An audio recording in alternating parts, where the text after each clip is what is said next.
సాగునీరు అందక ఎండిపోతున్న పంట పొలాలకు సాగునీరు తక్షణమే ఇవ్వాలని ఆంధ్రప్రదేశ్ కౌలు రైతుల సంఘం డిమాండ్ చేసింది.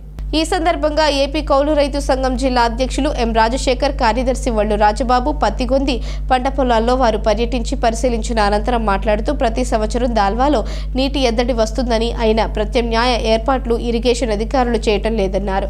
కాలువ చివరి భూములకు మెరక భూములకు నీరు అందటం లేదని, గత 10 రోజులుగా సాగునీరు ఇబ్బంది ఏర్పడిందని, ఎరువులు వేసుకోవాలి అంటే పొలాల్లో సాగునీరు ఉండాలని, ఎరువులు చల్లటానికి సైతం నీరు లేక రైతులు ఇబ్బంది పడుతున్నారన్నారు.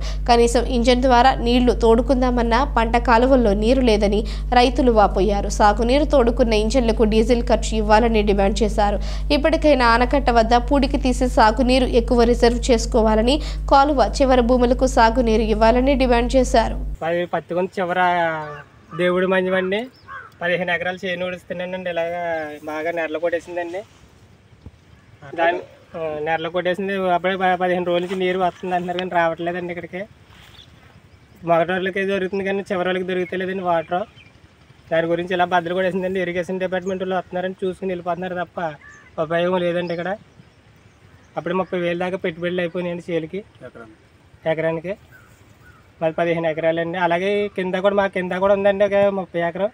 అయ్యేలాగా బద్దలు కొట్టేసినాయండి.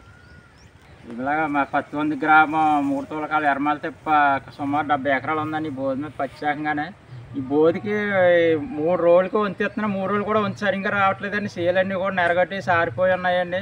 కనీసం వారానికి ఫుల్గా ఒక వారం ఇచ్చినా సేలు తడిపోగలరు. అలాంటిది 10 రోజులకు వంతేస్తున్నా, వంతులో మళ్ళీ 3 రోజులని. అది కూడా డిపార్ట్మెంట్ అవ్వాల మెయిన్ రోడ్డు వచ్చి వెళ్ళిపోతున్నారు తప్ప లోకల్లోకి సందుల్లోకి వచ్చి చూడట్లేదు పుంతలోకి అటని. ఇప్పుడు వరకు కూడా 2 నెలలు అవ్విందండి. 2 నెలలు మట్టించి కూడా మేము 15 రోజులకు తడి అందక మొత్తమే తోడి అలా ఇప్పుడు వరకు నిలబెట్టామండి. మరీ ఇప్పుడు ఎండల ముదరం వల్ల నీరు అసలు తగ్గిపోయిందని, కాలువలు తగ్గిపోయాయి. మరి డిపార్ట్మెంటు మరి గవర్నమెంట్ మరి రైతులు అందరూ సహకరించి మరి ఈ రైతాంగాన్ని ఒక ఒడ్డెక్కించి మరి ఈ పంటలు గొట్టెక్కిలాగా ఇట్టిన పెట్టుబడులు కూడా చేతికి వచ్చేలాగా అందరూ సహకరించి మరి నీరు కూడా ఫుల్గా పంపితే మాకు ఏదో దయచేస్తారని మేము దయచేసి కోరుకుంటున్నామండి. అలాగే మరి ప్రతి కాలువ కూడా మూసుకుపోయి కూరుకులు తీస్తున్నారు. రైతులు కూడా 15 రోజులకి 20 రోజులకి రమ్మంటే రైతులు కూడా మన ఎక్కడ పెద్ద కాలువ సైపోల కాడ దాకా వచ్చి కూడా 2 సార్లు కూరుకులు తీసారండి. అయినా కూడా నీరు సరిపెట్టలేకపోతున్నారు. మరి ప్రభుత్వం ఇరిగేషన్ డిపార్ట్మెంట్ ఇలా ఏం చేస్తున్నారో తెలియట్లేదు. మరి లేదంటే దాల్వా ఊడసొద్దని పైర్లు వేసేసుకున్నా ముందుగా స్టార్ట్ చేయాలనుకోండి, మేము అయ్యేది వేసుకుని కనీసం గొప్ప తీసుకోగలం. నీరు పెట్టకుండా ఇప్పుడు నీరుతోటి పెట్టుబడి పెట్టి రేతుపాలు పండించి ఎట్టిన పెట్టుబడి కూడా వచ్చి ఇలా పరిస్థితి లేకుండా పోయింది.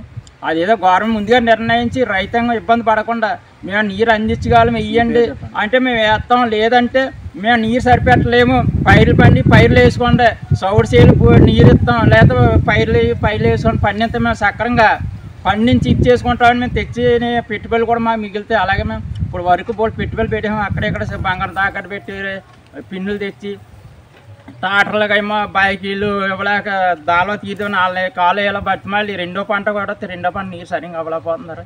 అలాంటిది మీరు అందరూ సహకరించి మరి ఈ నెల రోజులు కూడా సక్రమంగా ఒక 4 రోజులు వంతు లేదా 5 రోజులు వంతు గట్టిగా పెంచి ప్రతి కాలువ కూడా ఎవరికి నీరు ఉందో లేదో గంట గాలిసి కానీ ఇరిగేషన్ డిపార్ట్మెంట్ కానీ ఏవో మేడం కానీ దగ్గరుండి సహకరించి ప్రతి రైతు కూడా తడిపి అందజేస్తే మేము ఈ 2 నెలలు కూడా పంట పోసిన పైకి ఎక్కుతాం. మరి మీకు సహకరించుతో మేము అంతా సెలవు తీసుకుంటాం.